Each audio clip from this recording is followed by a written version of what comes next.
बहू, मैं तुम्हारी सास हूँ, नौकरानी नहीं। सुमन रसोई में खाना बना रही थी।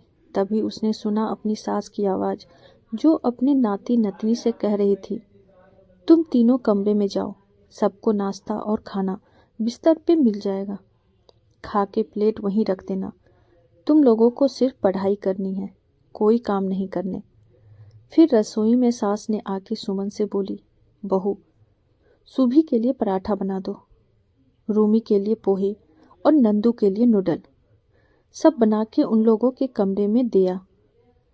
जब खा ले वो सब तो प्लेट ले आना। जी मम्मी जी। सुमन ससुराल आई थी। वैसे वो अपने पति के साथ रहती है, लेकिन कुछ महीने पे वो ससुराल आ जाती है। उसे ग्रामीण परिवेश शुरू से अच्छा लगता था। वो पली बड़ी हमेशा शहर में, शहरी भागम भाग से उसे चिढ़ होती थी। इसीलिए गांव उसे आकर्षित करता। गांव में उसके ससुर और सास रहते थे। ननद की शादी पास के गांव में ही हुई थी। वैसे तो ननद की शादी को बहुत साल हो गए थे, लेकिन ननद महीने में 20 दिन मायके में ही रहती थी। 3 बच्चे थे उनके। बड़ी बेटी सूभी 16 साल की, रूमी 14 साल की और सबसे छोटा बेटा 11 साल का। जब भी सुमन ससुराल आती, ननद अपने बच्चों समेत आ जाती। घर में गाड़ी के लिए भी एक आदमी था। 8-9 लोगों के परिवार में सुमन अकेले पूरे घर के काम करती, लेकिन कोई एक गिलास पानी से भी मदद नहीं करते। उसके बाद दिन भर सास ननद के ताने। सुमन के पति को अपने घर के सदस्य के बारे में भली भांति पता था। इसीलिए वो हर बार सुमन को मना करता कि तुम मत जानो, मेरे साथ चलना, फिर मेरे साथ ही आ जाना। लेकिन सुमन कहती, 2-4 दिन में मन नहीं भरता और वो मेरा घर है। किसी की वजह से मैं अपना घर जाना क्यों छोड़ दूं? लेकिन इस बार उसके आत्मसम्मान को झटका लगा। ये क्या बात हुई? बच्चे इतने छोटे तो नहीं कि खुद से खाना ना ले पाएं या प्लेट अपनी उठा के न दे जाएं। फिर सासू माँ का इस तरह से कहना, मैं क्या नौकरानी हूँ? इस बारे में सासू माँ से बात करनी होगी।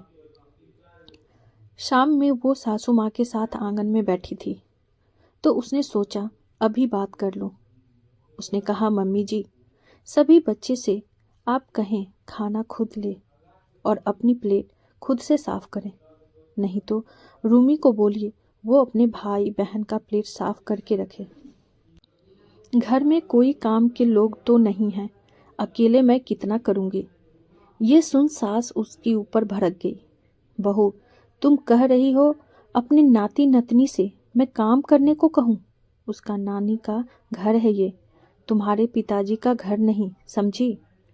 होश में रह के बात कर। अपने घर तो वो काम नहीं करते, यहाँ क्यों करेंगे? लेकिन मम्मी जी, बच्चे को तो थोड़ा थोड़ा सब सीखना चाहिए ना? सुमन ने धीरे से कहा। तू अब मुझे सिखाएगी? तू सबकी दादी क्यों बन रही है? अपने काम कर, सास ने अपने तेवर दिखाते हुए कहा।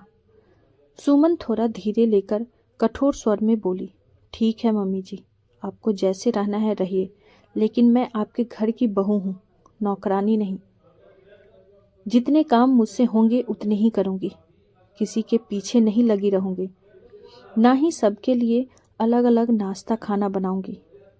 एक ही तरह का नाश्ता बनेगा, जिनको खाना है खाए, वरना अपने से बनाए। ये घर मेरा भी है, इसीलिए मेरा काम क्या है मुझे बताने की जरूरत नहीं है। सास अपना सा मुंह लेकर उसको देखते रह गई।